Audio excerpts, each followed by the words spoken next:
I hadn't either. As I say, it got lost for several years. My son, I hung it up on the wall in the basement when he lived up all on Battle Overlook off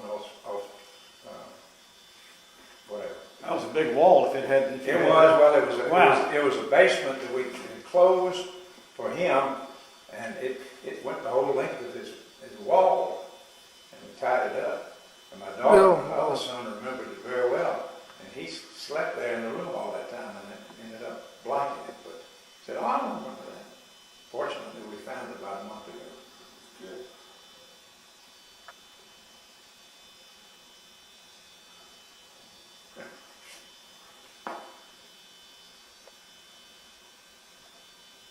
Now, roll it around. Can you see it?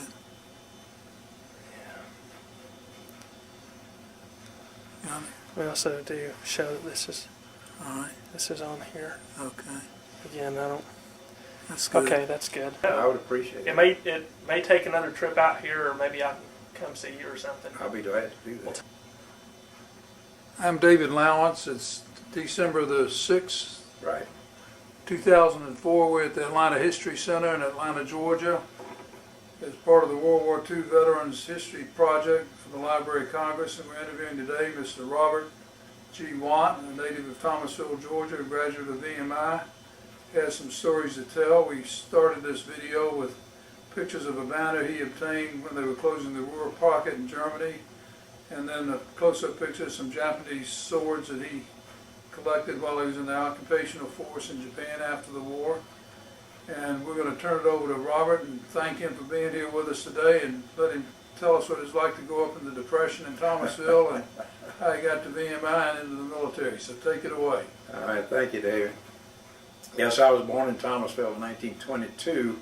I was very fortunate as far as the Depression was concerned because my father was a surgeon, and both my brothers became surgeons in Thomasville later on. But I lived in Thomasville, grew up there, and left though when I was a junior in high school, and spent 2 years at Episcopal High School in Alexandria, Virginia.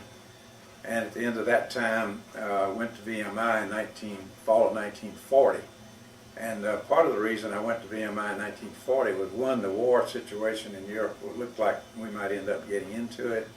And it was a good civil engineering school, and my mother didn't want me to go to Georgia Tech because she was afraid I would play too much and not work enough in school. So I had nothing to do but stay at VMI. Didn't have a chance to get out, even though 2 years before I got there I swore I'd never go to VMI because of talking to a friend of mine about coming up to one of the dances at VMI.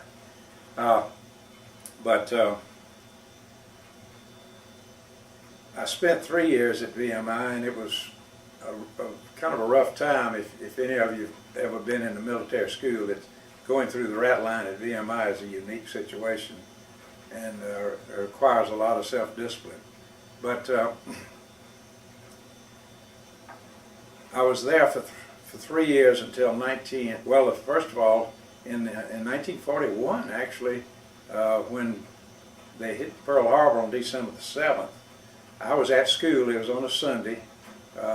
My 3 roommates, who were all playing football, were not with me. They were coming back from Miami, as a matter of fact, from having played University of Miami. That was kind of unique to play Miami too. But anyway, they were coming back, so I was there by myself at the time, and didn't really know right then what that meant. But the next year, we had the opportunity to join the ASTP, which was supposed to allow us to graduate before I went into service. But instead, we had finished 3 years in May of '43. They decided to put us into service. And as a matter of fact, the school was good enough to give us what we called it later, a war diploma. They gave us a diploma that showed we had completed 3 out of 4 years, and they didn't know how many of us might come back. And so they were good enough to give us a quote, war diploma. So now I have 2 diplomas from VMI because I went back there after the war was over in 1946.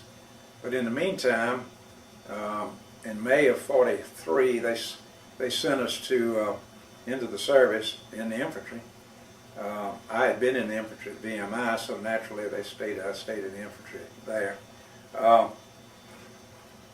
We went in at Fort Meade, stayed there about a week or so, and then were transferred down by train, of course, in those days, to Fort McClellan, Alabama. We stayed at Fort McClellan until October. We stayed longer than normal because, again, they were keeping us for OCS, so they didn't know what to do with us except keep us in training there. And finally, I believe it was in October '43, they sent us back to VMI in the ASTP program to wait until we could go to OCS. At that time, there were 3 different units. It was infantry, cavalry, and field artillery. All of us had come back from that class waiting to go to OCS. The cavalry were the first ones to be called, and they had space for 3 more to go, and 3 of us who were in the infantry volunteered to go when we were ready to get out of VMI and not stay in school any longer. So I went to Armored OCS in January of '44, I guess that was, yeah, and graduated in May of '44. So therefore I was second lieutenant in armor, and we were in training for just about a month. Of course, as an armored infantry, an armored OCS graduate, I had 5 tanks under my command for about a month, and then all of a sudden we got transferred, a group of us got transferred back into the infantry. If you realize that was in May of '44, just before D-Day. And I guess they were anticipating a lot of us second lieutenants getting wiped out, but at any rate they put us back there for 6 or 7 weeks at Fort Benning. After which, when I left there were 2 or 3 of us. I had managed to get an automobile. I had a nice '41 Ford convertible, red convertible. I thought I was hot stuff. Anyway, I had the convertible, and 3 of us went to California. I was at Camp Roberts, California, where I stayed until January of '45, where we were training troops. I left there during that period several times. Once I can remember, I took about 70 graduates of the infantry basic training that wanted to go into the paratroopers, and I took them across the country to Fort Benning, dropped them off there, and went back. But then, In your Ford? no, no, I didn't know the train. But that was an interesting trip taking them. My wife wanted to know if they were trying to escape, and I said no. They volunteered to go into the paratroopers. I didn't worry about them trying to go AWOL. But anyway, I flew back, and as I said, in January of 1945, I think it was January, could have been December, I think it was January, I was transferred to Camp Cook, California, to the 97th Infantry Division. But at that time, the infantry, the 97th Division was doing amphibious training, which obviously for the Pacific. And I thought, well, I'm headed for the Pacific, and I'll diverse a little bit at this moment to say that for some strange reason, I felt all along during the war that if I had to go to the Pacific, I might not come back. But if I had to go to Europe, I'd make it back. That was in my feeling and somehow. Well, so naturally when I heard that they were doing amphibious training, I thought, well, here I go to the Pacific. But we were there for several weeks. I think I've got that in my notes here, but I won't get into that in detail. I think that it was in early February that they decided to go to Europe, send them to Europe instead, which meant we went all the way over to Fort Dix, New Jersey. But before we left, they decided to put us back to the TO, the table organization size. And I was in the company I of the 365th Infantry Regiment of the 97th Division. And I was extra at the time because the company commander was assigned up at regimental headquarters. So I was really an extra officer in that company. So they sent me to Fort Ord, California to go to the Pacific. And I got up there, and there again, here I was, thought I was going to Europe. Instead, looks like I'm going to the Pacific. I was there about 8 hours when I got a call, went into the office, the major said, "Lieutenant, I've been asked to send you back to the 97th Division." And I said, "Great." But I understood that the last car was leaving that afternoon. And here I was up at Fort Ord and trying to get back down to Camp Cook. But I managed to get them to give me a staff car and a driver. He drove me down. And I got down there, and actually it turned out there was another train, 2 trains leaving, and they put me on the last train. And I had a really tough time. I was in the club car with the commanding general of the division. And I didn't have anybody to look after. I just got to ride and have a big time all the way across the country.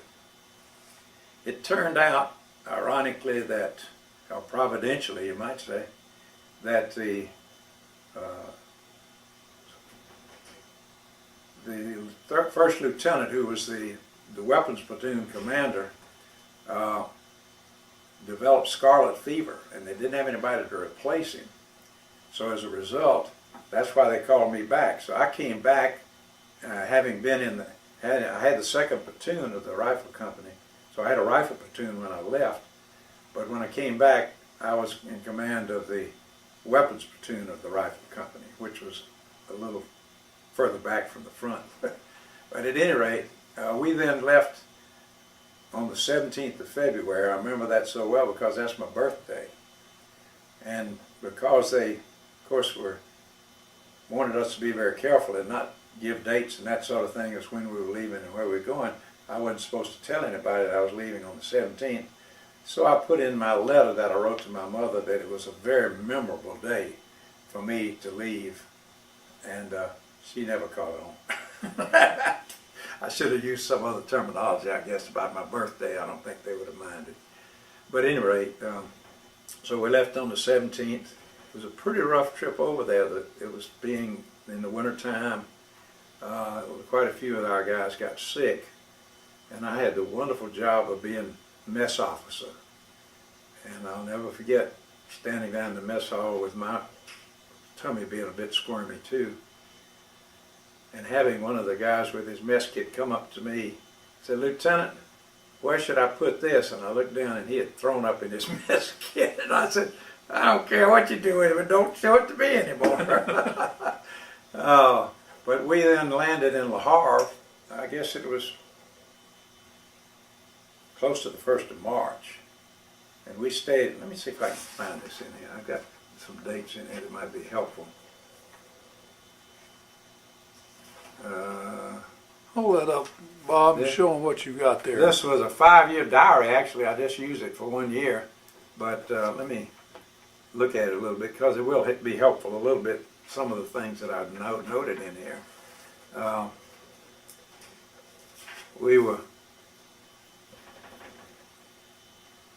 This was February 24th. It said things are getting monotonous. That we were on board the ship, hadn't gotten to Le Havre yet.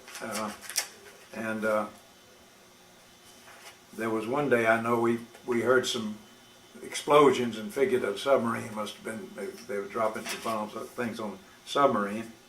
Here it is. This was on March the 1st. Depth bombs were dropped, and here they sunk one submarine. And then we arrived, here it is on the 2nd of March. We arrived at Le Havre, and we went out to Fécamp, I think the name of the town was. We were at Camp Lucky Strike, and there until about the middle. Here I'm noting here on March the 19th, they said, here we're going to move out soon, but it was a false alarm.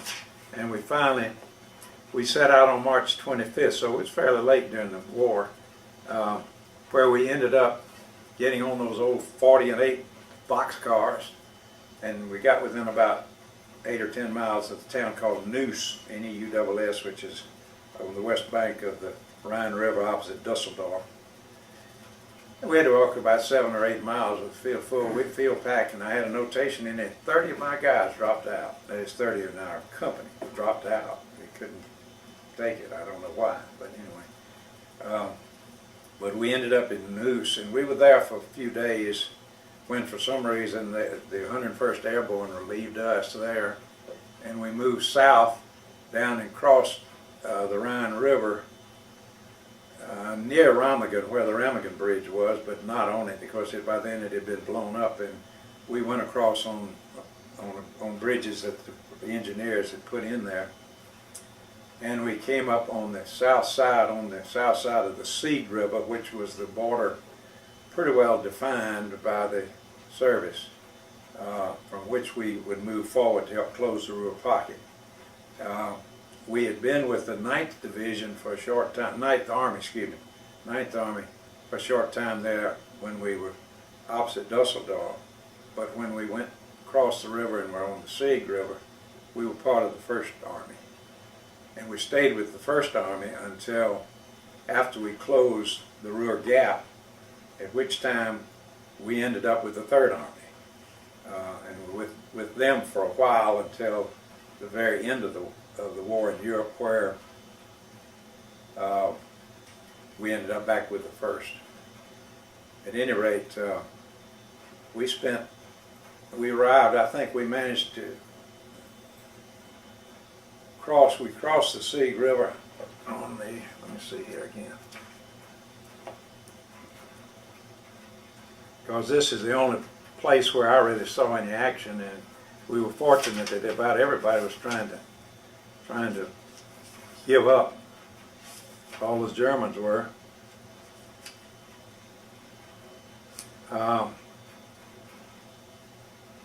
Here we go. We crossed the Rhine. Let me back up again. Were the Germans trying to give up to escape the Russians? Not in that area. The Germans were trying to do that later, in the latter part right before the end of the war, when I was over in Czechoslovakia.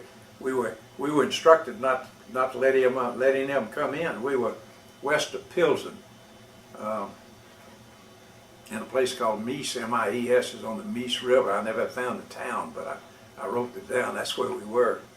But we crossed the Rhine below Bonn on the 4th of April, and then we set up positions on April the 5th on the Sieg River. We crossed the Sieg on April the 7th. My sergeant was killed when a mortar shell hit between us.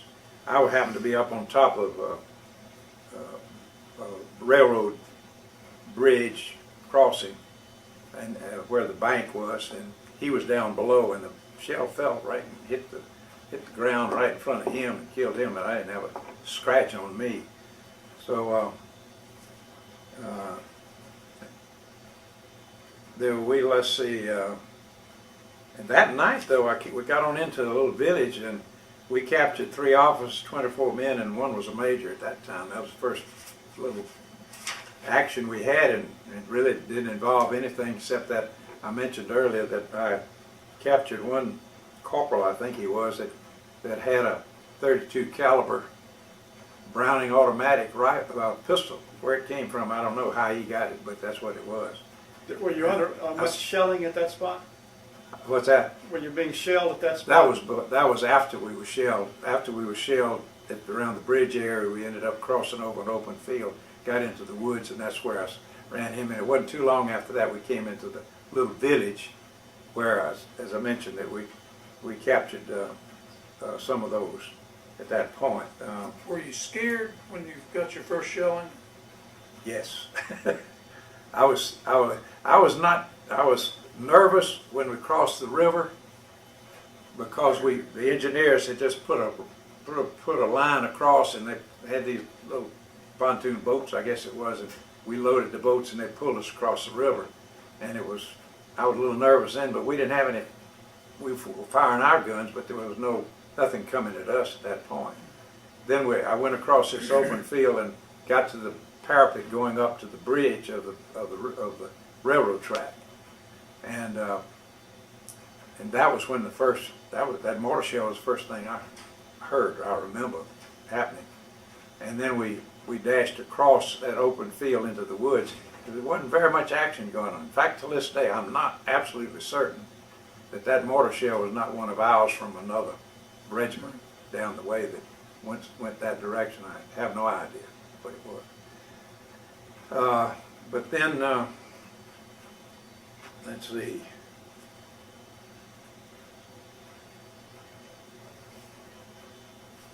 On April, we had a rough day pretty much on April the 8th. The 88s were pretty hot, firing at us, where they were in position, I think, back in there for anti-aircraft, but they leveled them out at us. We had 1 killed and 4 wounded. We ran out of mortar shells, but finally got resupplied that day. Next day, we took those 88 positions, and that night I'll never forget that night. We got into a little town. We always tried to get to a town rather than having to spend the night out in the open. And I had a fellow who was my assistant, who actually was an interpreter too. He spoke German. And he came running back to me and said, "Lieutenant, we got us a good place tonight." And we went in, and it was sort of a restaurant, combination restaurant and apartment. But they had rooms upstairs. Inn. Huh? An inn. Had rooms upstairs. There was a restaurant on this side with a bar, and on the other side was a meat locker place. Had nothing but sides of beef hanging up over there. And the people who were there were Polish that had been there for some time, detained, kept them there, and they were so, it was like relieving them, and they were so tickled to get relief where they could go back to Poland that they said, "We're going to fix you a big supper." So man, for the whole platoon, we had steaks about this big, baked potatoes, milk. I don't know where they got the milk from, but they got milk and everything. So it was the best meal we'd had for a while there. And then, let's see,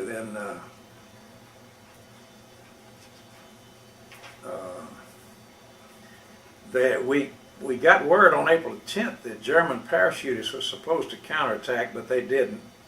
And we attacked and got 50 of them instead.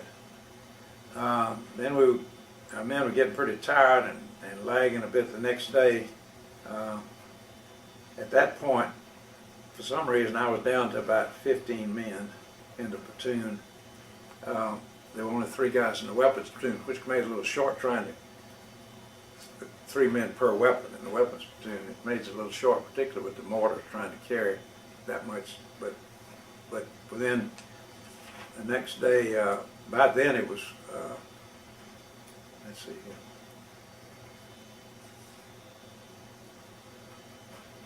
Did you sleep in the inn the night that you had the food there? Absolutely. We stayed in fact, I think I had the weapons section in with me and the machine gun section across the way. And after we got through eating, we called them to come over and then they ate. So we did it in 2 different groups. They had a little problem with some activity firing around there, but not a great deal. Not enough to keep them from coming over. We made contact with the 13th Armored on the 13th, and finally we were assigned to a platoon of tank destroyers. We tried motorized movement. For some reason, it didn't work out that well. So we got off. The L Company was pinned down, and we have to help them out a little bit.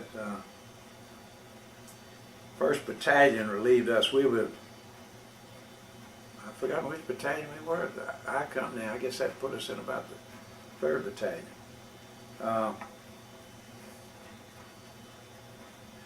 That was the day that I was sent out with the 2nd Platoon Rifle Company, but there weren't but about 20 of us all together.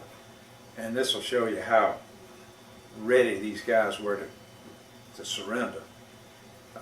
We were walking along the road. As I said, we had about 20. I had the same young fellow that was the interpreter, spoke German, in front of me. And as we're walking two by two along the road in sort of an open field, and all of a sudden a deer came running across. And I saw the guns go up to shoot, but I just happened, just a few seconds before that, to see movement in the trees up ahead of us, over beyond where the deer was. And I was convinced that that's were German troops over there. And I didn't want to start anything, so I hollered, "Don't shoot." And fortunately they didn't. And then I told my PFC with me, I said, "How about calling in German, tell them to come on out of there." There was Germans up there. So he called them and told them to surrender. And about 40-some of them came out. And then I sent them back with a couple of guys, and we went on to the woods, and we were overlooking a little town just beyond there. And I tried the same thing with him. I said, "Call down there and tell us if any troops down there, come on out." And he did, and according to my notes here, we got about 150 total. Just so you know, they were ready to quit. There was no shot fired, and that's where I picked up a German Luger, and somebody stole it from me later on. That was the real thing I was trying to save, and naturally somebody else wanted it. Now we were there. That was April the 15th. Now I think Roosevelt died on the 10th or something like that. I don't remember. But it wasn't until we got on into Solingen, right after that, that I heard about the president dying. But we were there until, I noticed here it says something about the police take a German general to Corps headquarters. We were relieved by the 8th Division, and we were getting ready to join Patton's group, which we got in trucks, of course, and went on across, just barreling on across Germany, because by then I guess they'd come close to getting to the river to meeting the Russians. We were sent in a southerly direction toward Regensburg, toward the Rhine River where Patton had gone. They moved that way. And the word it got that we heard was that they were, the SS or somebody had put out a notice that if you would kill an American general, they'd give you $1 million. And so my battalion was assigned to this Corps headquarters for about a week, I guess it was, to guard the group commander. Then on May the 2nd, they'd been hollering for us to come back, and they sent us back one night. It was snowing, and they insisted then driving blackout. And we were moving along in a snowstorm with about 8 inches of snow on the ground. This was May the 2nd, and all that snow. But we were moving back toward Czechoslovakia on the west side. Were there tracks to follow? Huh? Were there tracks to follow? Yeah, we were on a road. We were on a road, and they were in front of us was there were a column of us. I guess it must have been 20 or 30 vehicles at least. I was in a 6x6 truck. My sergeant, I put him up with the driver, and I climbed in the back because they'd taken all their backpacks off and laid them on the floor, and I said, "I'm gonna climb up here and go to sleep." So I was laying on the packs in the back when we were going down the road, and what happened was apparently our truck got a little far behind, driving blackout, and it was on a curved road, and this car in front of us had gotten around the curve, and he was heading after the lights, and we went over. And it went over a bank about 8 or 10 feet, and the truck turned perfectly upside down this way. And I fell out, but because of the snow and everything, it just didn't bother me. However, some of my guys that were up on the left-hand side of the truck, they fell forward, and the truck turned over, and 2 or 3 of them were hurt pretty bad with broken backs. But I got out, and when I got out from under the truck and went around, and there was a Jeep with a trailer loaded up, parked right beside our truck. And my first reaction was, boy, they got to us in a hurry to help take care of it. I found out they had done the same thing. They had turned over into the same spot, but fortunately had moved it on over and uprighted it. Had they not uprighted it, we'd have ended up on top of it. I probably wouldn't be here talking to you today for that reason. So we were very fortunate there. And then we moved on into Czechoslovakia to this little town called Mies. As I said, we were there when the war ended. I'll never forget this too. When we heard the news, my sergeant said, we need to get something to celebrate with. And I said, yes, I believe we do. So he went down into the heart of town with a couple of his guys, and he came back rolling a keg of beer and 2 cases of champagne. And I said, where in the world did you get that champagne? Pink champagne. I said, where in the world did you get that champagne from? He said, well, we went down to the hotel, and the service troops had already gotten in there and taken everything they could find. And I thought to myself, if I were in that hotel and afraid somebody was going to get my good stuff, where would I hide it? He went down in the basement, dug into the coal bin, and found the champagne in the coal bin. So we had a blast to wind up the war there. And then we came back afterwards, and they would not allow us, the 2 things. One, they wouldn't allow us to receive any of the Germans, and we weren't allowed to take anybody back with us either. But we were still in Czechoslovakia, but headed back into Germany. And my same fellow that spoke German came in and said, there's somebody who wants to talk to you. And I said, who? They said, it's a woman. And I said, well, bring her in. And she begged and pled with me to bring her back to Germany. She was pregnant. And she said, I'm going to have a baby, and I just don't know what's going to happen to me with these Russians. She was scared to death. But I couldn't do anything about it. I couldn't, you know. So that was a pretty sad moment. After that, we got back. This time they made us camp out. We had to stay. Up till then, we managed to stay in the houses, but after the war was over, they pitched tents, and we had to live in tents. And we were there for about a month. And we got to see some.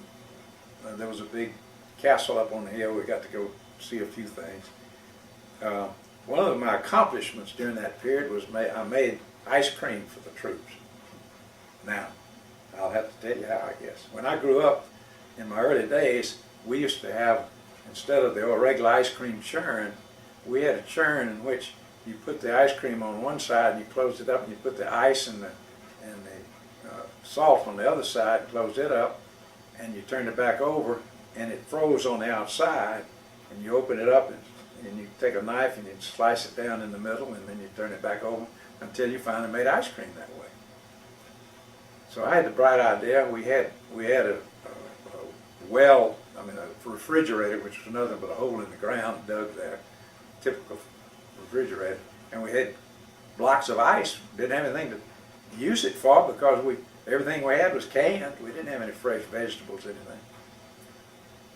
So I took a 10-gallon Marmite can and a big 55-gallon drum, I think it was. I've forgotten. Anyway, I put ice in there. We had plenty of salt. We didn't have anything. Didn't need that for anything. And I put salt in there. And I mixed up powdered sugar, powdered milk, and chocolate that we had. And then I made chocolate ice cream out of that sucker. And we wrapped it around so it was insulated. And the best thing that happened was some sergeant came in there and said, I hear you all got some ice cream here.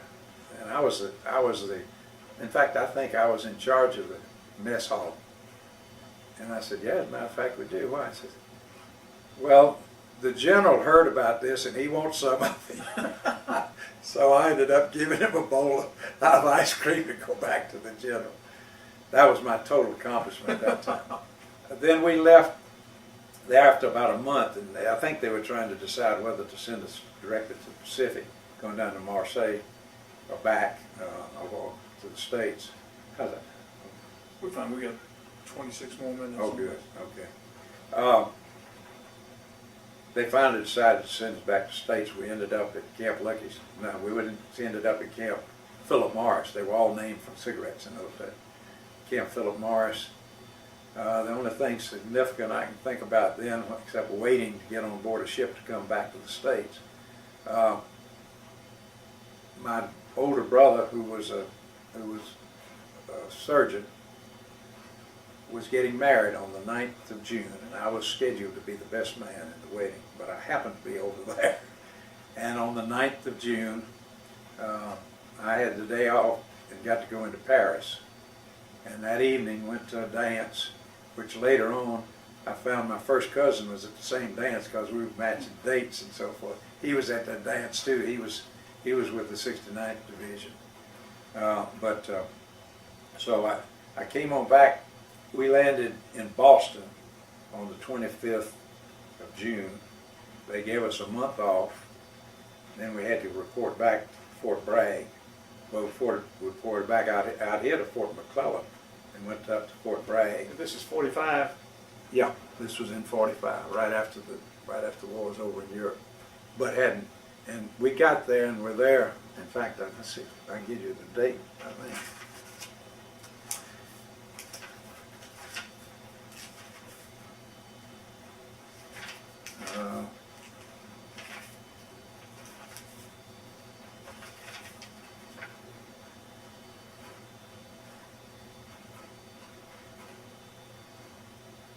August the 3rd. We got back to Fort Bragg on August the 3rd. And then no,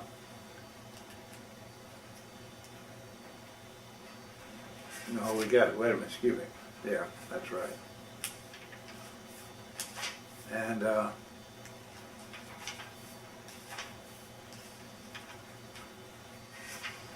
yeah, it says the Japs might quit because I had a notation on August the 12th. Apparently, I haven't heard about the Hiroshima thing, I guess. I thought surely at that time they probably wouldn't ship us out, but they'd already made plans for us to ship out to the Pacific. So we ended up, I think it was August the 25th, we were in Seattle and boarding ship. And I didn't have quite enough points to stay home at that point. But the commanding general's ship had engine trouble out in the Puget Sound and turned around and had to come back. And all the guys that were on board that ship that had the same amount of points I had, by then they didn't have to go. They let them off the ship. But I ended up, we went to a little island called Ulithi, which is out east of the Philippines, out beyond Hawaii. I was hoping we'd stop in Hawaii, but we didn't. That was an atoll that I was shocked about. I don't know whether anybody else, how many people are familiar with that atoll or not, but it's called Ulithi, as I mentioned, and it was a ringed island, I guess, of coral reefs and little few pine trees. And I never saw so many ships in my life inside. I must have been 100 or so ships in there at that time. And we then stayed there a few days and then went on to Leyte and outside of Cebu City and stayed there for a week because they didn't know what to do with us. I don't think the Philippines, they knew, I don't think the Pacific, they knew we were coming, whatever. We stayed there for a week trying to decide, they were trying to decide what to do with us. The 36th, I believe it was the 36th Division that gone overseas to Europe about the time we had, and they sent us both to the Pacific. They stayed in the Philippines and they had to do some cleanup work, and then we were fortunate they sent us on to Yokohama. We landed in Yokohama on the 25th of September, which was the surrender in Tokyo Bay was the 3rd of September. And we landed on the 25th, and my company was left there for about a month to guard the supplies for the division as it was brought off the ships. That was kind of fun in a sense because we were able to get cigarettes from the 10 in 1 pack, 10 in 1 boxes, 1 in 10 I think they call them, as I remember. My memory's a little hazy right now. At any rate, it's hard to believe this, but they would get cigarettes and swap them with the Japanese for kimonos. And then they'd bring them back, the kimonos back, and take it to the ships where there were sailors who couldn't get off, and sell the kimonos for $50, what was it, 55 cents a carton, I believe it was, something like that, 55 cents.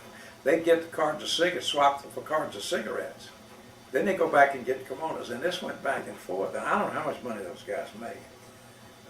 But I remember, and they were limited though, when they would go to turn their money in, they could only do $100 of money order.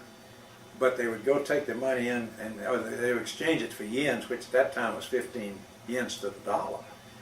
And they would go take it and get $100 worth of money order, then get back at the end of the line and come back forward again, back to the end of the line for. So as I said, I don't know how much money they made, but I know they picked up a lot of money. I even let my sergeant get $100 worth for me, and I made a money order for me, and my conscience bothered me, and I sent it to the church. But then I was in '97. I was in a station in a little town called Omiya when we finally left Tokyo, Yokohama. I did get up to Tokyo once on one of the trains and a trip, but I went to Omiya where we did occupation until after the first of the year. I think it was in the spring, about March, I believe, when they deactivated the 97th Infantry Division and transferred me to the 1st Cavalry Division. I was in one of the battalion of the 1st Cav, and I got the name of that, but I've forgotten what it was. They call it troops, of course, in the cavalry. They didn't call it companies. I was in a battalion troop headquarters, and I was there until August of '46. I had a cousin, first cousin named Donald Watt, who was a second lieutenant in the Air Corps. He was at the Atsugi Air Base stationed there. He'd gotten into it too late for the fighting part, but he was stationed there, and I used to go down and spend the weekend with him. We had a great time flying around, and I have a great picture where one day we flew up, got above the clouds at 10,000 feet, and the only thing we could see was Mount Fujiyama sticking up. And I got a great picture of that on my dresser at home right now. But other than that, there was not a lot of activity went on. I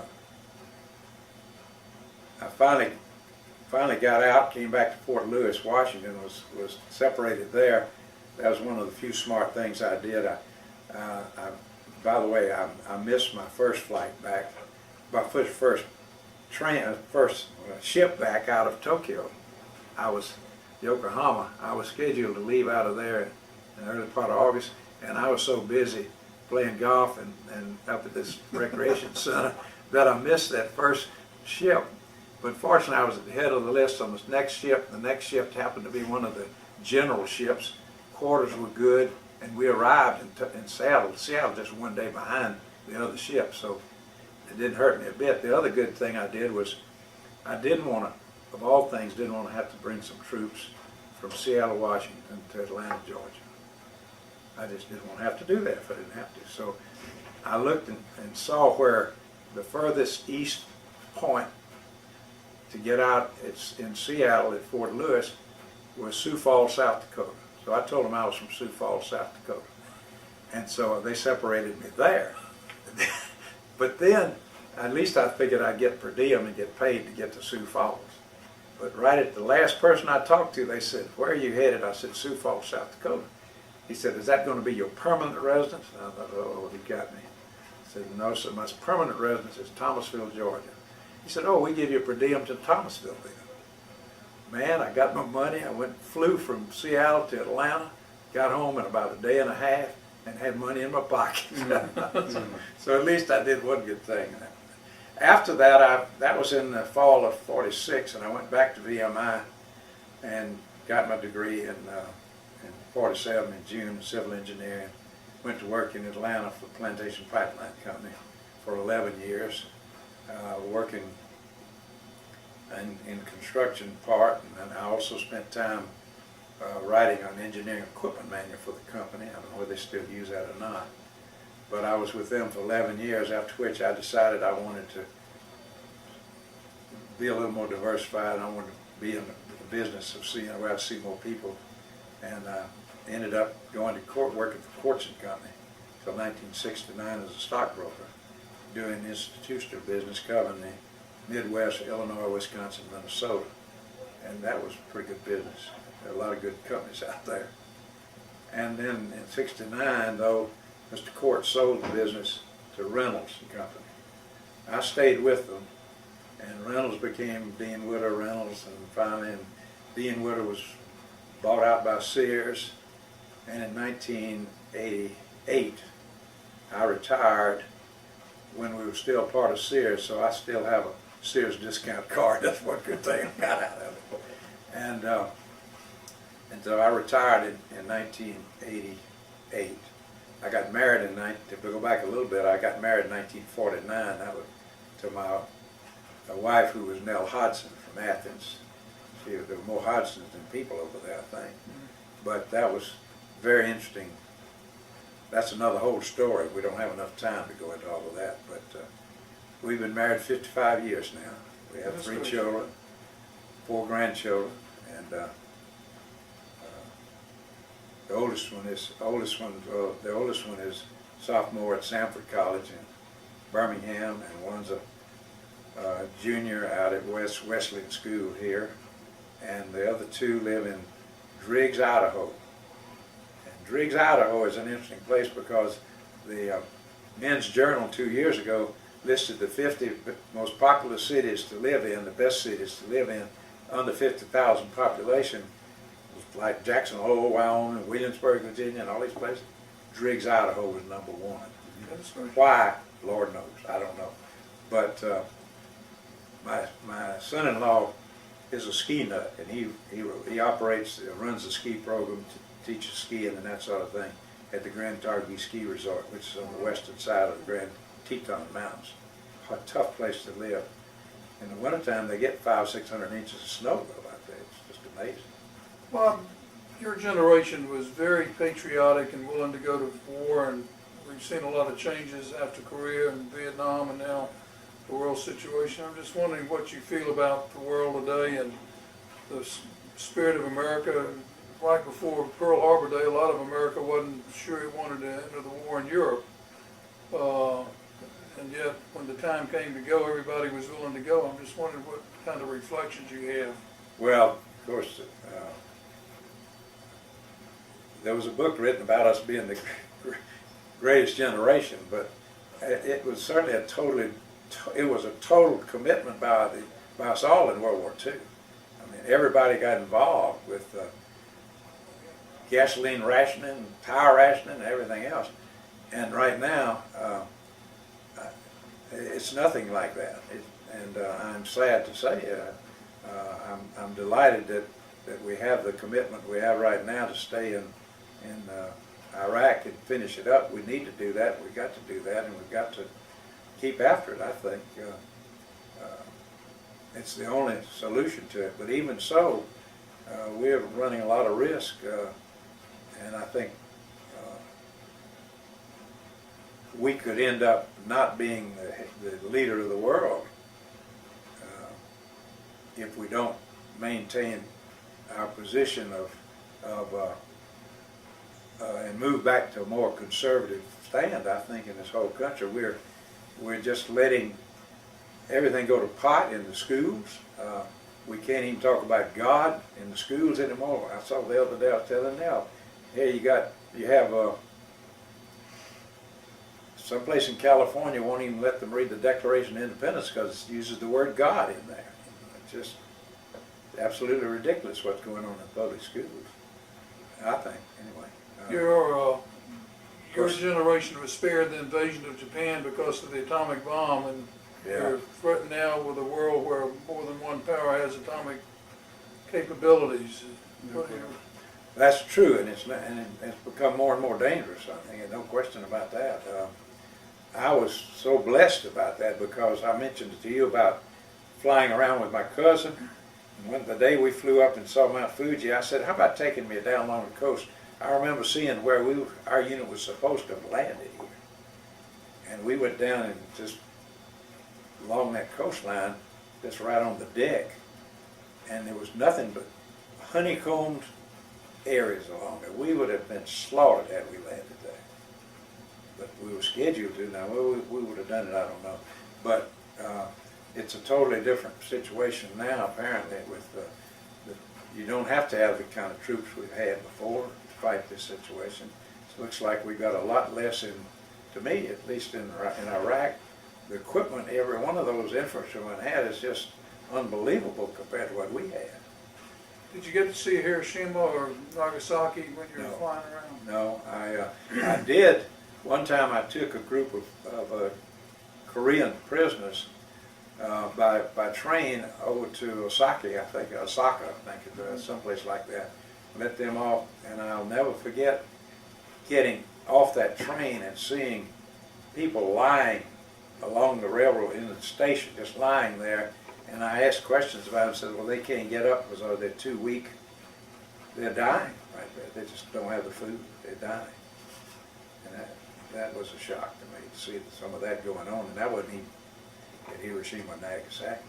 Tokyo had been bombed pretty heavily by the time you saw it. Yeah, Tokyo. I had a cousin who was a B-29s, and he bombed Tokyo quite a bit with mostly incendiary bombs. So, and it was all the Daiichi building, for instance, which was the one that MacArthur made his headquarters in, was not damaged at all, and then nothing around the palace was. And I spent a lot of time around that palace when I got to the 8th, was in the 8th Regiment of the 1st Cavalry Division, because our headquarters was right there in one of their buildings. But all the way from Yokohama up, it just, so much of that was all paper that those incendiary bombs did do, just blew it, just tore up everything. It was just a mess, but I had an Englishman on the train with me one day, and he insisted. Now I had one of my friends with me, another lieutenant. And he insisted on us having to go dinner with him, which we did, and he gave us butter, which turned out to be nothing but lard. It was, it was white lard. It was not butter, but he seasoned it up a little bit. But I'm glad I got to spend that year over there. I had the opportunity actually to stay on because I had finished 3 years of civil engineering. I was offered a job, $750 a month, which then was a lot of money because when I graduated I didn't get $225 here, but I didn't want to stay over there. We've got a couple more minutes. You got anything you want to tell your grandchildren or future generations about your life and what you wish for them? Well, I'll say this, that as far as my life is concerned, with Nell, it's been amazing that we have managed to stay together for 55 years, but it's been well worth it. And as with probably everybody I know of, there are always times that you can split it up and you can quit and not stay with it. But when you do get married, and if you're married in the church, it's for life. You're supposed to stay there. And although there've been some times that I wouldn't have given us a plug nickel for not quitting because of the differences of opinion we had, I hope that y'all will find the right person and will stay with them during this entire lifetime. There was something that came to my mind. I can't think of it right now. I'm having these senior moments for some reason. In my age, I'm so grateful physically to be like that I am, as well. I'm still playing golf, still playing tennis, hunting, fishing, having a great time. You probably don't lie about your golf score, do you? I don't tell who it is. I don't lie about it, I just don't tell. Bill, have you got anything you'd like to ask him? No, I guess that's pretty interesting. Well, I'll say this as far as the experience I had. My division, I think, has the record of being the most traveled division in the Army. About 30,000 miles of record, because I don't know, they were in the East before they went to the West Coast Camp Cook, and they came back to Europe, and then we went back to Japan. Finally dissolved out there, but I believe they said 30,000 miles. I was on board ship for 30 days from Seattle till I got off in Yokohama, and that was a tiring time, but played bridge the whole time. Won $17. But I'm thrilled to death with my grandchildren. I think all four of them are just wonderful kids. They're as smart as they can be. They're all doing what they want to do, and they're popular. And I just can't tell you, I'm You're proud. I'm very, very proud of Papa, Grandpapa. Yeah, I really am. And I thank you for the opportunity to do this. It's been a lot of fun. Well, on behalf of my generation, I was in kindergarten at Miss Bloodworth's kindergarten there across from Mee Rivers while you were finishing up the war in Europe and going to Japan. Oh, really? I thank you for the opportunity to go up here and go to school, and I'm sure people who are viewing this tape would like for me to express their appreciation on their behalf for everything you and your generation did for us, and we'll never forget you. Well, thank you. Thank you. I appreciate it.